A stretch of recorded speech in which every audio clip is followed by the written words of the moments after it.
Actualmente, en el universo cinematográfico de Marvel, estamos en un punto justo después de la película de Thunderbolts. Esto quiere decir que los nuevos Vengadores fueron creados. Y damas y caballeros, ¿por qué sería importante revisitar la película pasada? Es decir, Capitán América Brave New World. Bueno, porque simplemente yo creo que va a ser el último desastre que tuvo Marvel, al menos este año. Porque recordemos que esta película viene de refilmaciones y mucha modificación, no solo en el lado narrativo, sino todo el contexto que iba a significar. Es decir, estamos hablando de una película que se iba a estrenar el año pasado. Y no solo eso, que como dije, tiene varias refilmaciones encima. Se podría decir que filmaron tanto material como para hacer otra película completamente diferente. Sin mencionar que muchos personajes tienen mucha relevancia en el contexto actual en el que se están narrando. Y de todo eso hablaré en este video. Además de preguntarnos qué tan buena fue en términos generales. Así que vamos a comenzar. Bueno, pues yo les platico un poco mi experiencia. La verdad es que yo toda esa semana del estreno estaba muy estresado por el trabajo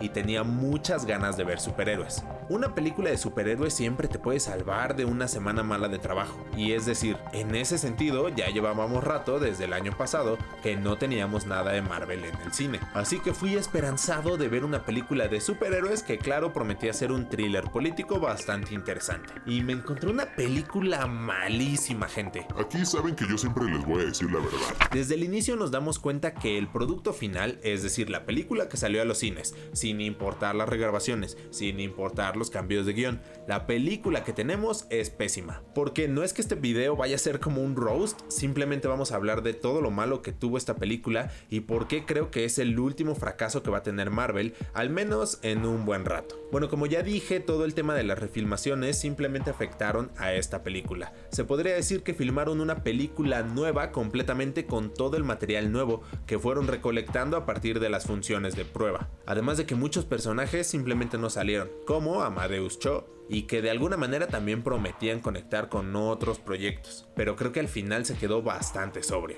Y pues bueno, vamos a platicar un poquito de la historia. Ten cuidado. No eres Steve Rogers. Es verdad, no lo soy. Como ustedes saben, venimos de la serie que está en Disney Plus, que era Falcon and the Winter Soldier, y esa serie ya nos estaba presentando, digamos, un desarrollo de personaje para Sam Wilson. Él ya había terminado por aceptar y optar el manto del Capitán América y al mismo tiempo empezaba a tener como sus primeras misiones, al menos al final de temporada. Además de que nos presentó personajes como Isaiah Bradley y ya le estaba generando un conflicto a Sam Wilson con ser el Capitán América. También algo importante de mencionar es que esta película retoma muchas cosas de la película de El Increíble Hulk. Técnicamente esta es una segunda parte pero con el Capitán América de por medio.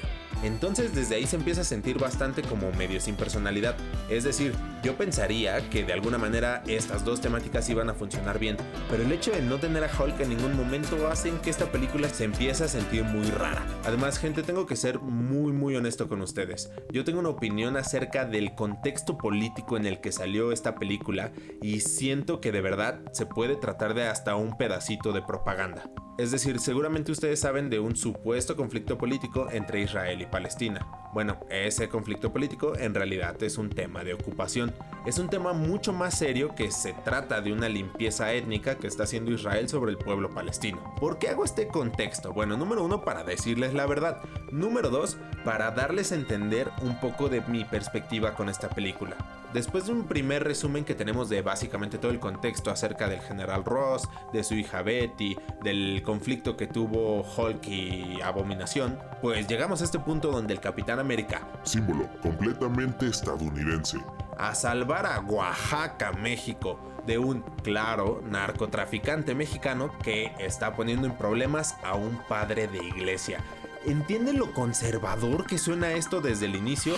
Sí, claro, entiendo que el Capitán América siempre ha sido un símbolo completamente patriota para Estados Unidos, pero creo que aquí ya se empieza a manipular la realidad, que de alguna manera es como, ¿por qué Estados Unidos tendría que invadir México para salvarlo? De repente empieza a tener más importancia este personaje que además de mutante es de origen israelí, que sabemos a ciencia cierta de que muchas de sus escenas fueron eliminadas porque Marvel sabía que esta papa estaba demasiado demasiado caliente. Y ver tan de cerca, por ejemplo, al presidente de los Estados Unidos en Marvel, claro, tener como encargada de seguridad nacional a un agente israelí, ya te cuenta muchas intenciones si lo vemos con el contexto del supuesto conflicto del que les hablaba. Que en realidad se trata de una situación bastante densa. Entonces se empieza a ensuciar todo el logo de Marvel con estos conflictos políticos. Yo entiendo que muy seguramente hubiera sido otro tono haberla visto desde el inicio, digamos, sin ninguna manipulación. Pero por eso les decía, el producto final, simple y sencillamente, es terrible. Y aunque después se sigue poniendo político con el tema de un supuesto disparo al presidente de Estados Unidos, que recordemos es un acontecimiento que pasó con el actual presidente Trump cuando estaba en campaña, y que de alguna manera, yo que la vi en español, estaba escuchando, sí, es importante el tratado, con todo el contexto político de los aranceles y el tratado de libre comercio entre México, Canadá y Estados Unidos. Pues simple y sencillamente yo no entendía por qué tantas cosas tenían tanto sentido en el mundo real. Y ese es mi problema, que de alguna manera todo esto me empezó a invadir más que yo solo estar viendo superhéroes, que era mi objetivo principal. Ya después, cuando justo la película empieza a hablar un poco más de los personajes como Falcon, empiezan a profundizar en Isaiah Bradley, pues ya como que toda la película para mí empezó a tomar un poco más de sentido. Incluso el simple hecho de que mencionaran a los Vengadores, como que dije, ok, esto va a tener contexto. Y la película avanza sin pena ni gloria. Debo decir que claro, me gustaron las referencias a, digamos, toda la historia del Capitán América, ahora con Sam Wilson, que, debo decir, ni siquiera lo he mencionado, es el menor de mis problemas con esta película. Yo personalmente creo que sí hay un error con este personaje, pero no es como que todos los demás personajes de Marvel estén escritos a la perfección. Mi único tema con Sam Wilson es que al parecer no se equivoca, y es que esto me parece una justificación de guión. Todo el tiempo ves a Sam Wilson pelear y dices, ¿en qué momento lo van a matar? O sea, realmente en qué momento le van a dar el golpe que ya lo va a dejar simplemente fuera de batalla. Entonces llegamos al final, donde Joaquín Torres le pregunta a Sam Wilson como de, oye, ¿qué haces? O ¿por qué nunca te equivocas? Yo quiero ser como tú. Y él le contesta como, bueno, claro, es que si me equivoco le va mal a mucha gente. Y tiene sentido, pero el ser humano se equivoca, por eso uno puede empatizar con casi todos los superhéroes. Entonces desde ahí a mí ya me empezó a distorsionar mucho la idea que tengo de Sam Wilson como el Capitán América. En cuestión de coreografías, yo creo que la verdad lo hacen bastante bien. Anthony Mackie para mí es un buen actor. Para mí nunca ha sido problema que le hayan dado el escudo a este personaje. Porque además yo prefiero a Bucky siendo Bucky. Y ahora en Thunderbolts creo que defiendo mucho la decisión que tomaron desde el inicio. La película, como les decía, también parece un poco una continuación de la película de Hulk, porque no solo toma a demasiados personajes, sino que tenemos el regreso de Betty, que de alguna manera también te pregunta por qué no está Hulk en esta película y por qué no está Bruce Banner detrás y tanto la ama y que no sé qué. Pero de alguna manera yo creo que a muchos fans esto ya ni siquiera les importa, ¿no? Como que ya nada más están preocupados por cerrar estos arcos que de alguna manera Marvel siempre tuvo abiertos, entre comillas, y poder darle paso a lo nuevo, porque sabemos que en general es un revoltijo. Yo creo que también por eso esta película no se ve tan desvirtuada por el hecho de que hayan recasteado al general Thunderbolt Ross, porque además el buen Han Solo, Harrison Ford, es simplemente una garantía. En conclusión, creo que Capitán América Brave New World es una película que sí de alguna manera tiene respiros de thriller político, pero no termina de cerrar. Creo que las regrabaciones le hicieron cambiar muchísimo el tono, porque la película tiene un tono muy específico al inicio, como de thriller, después ya se empieza a volver muy película de acción, cierra siendo una película como resuelta por el poder del amor, que ya sabemos que Marvel hace mucho esto.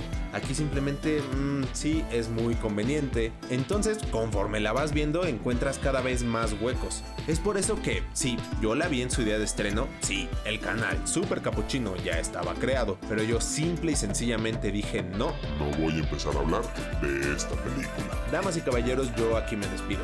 Les agradezco mucho todo el recibimiento que han tenido los videos. La verdad es que creo que vamos por muy buen camino y me late. Damas y caballeros, yo aquí voy a seguir haciendo bastante contenido de superhéroes, así que si te gustó este video, te recuerdo que le puedes dar like o suscribirte si aún no lo has hecho. Yo aquí me despido. Es hora de decir adiós. Ya sabes que mi nombre es Carlos y nos veremos cuando visites la guarida de Super Capuchino.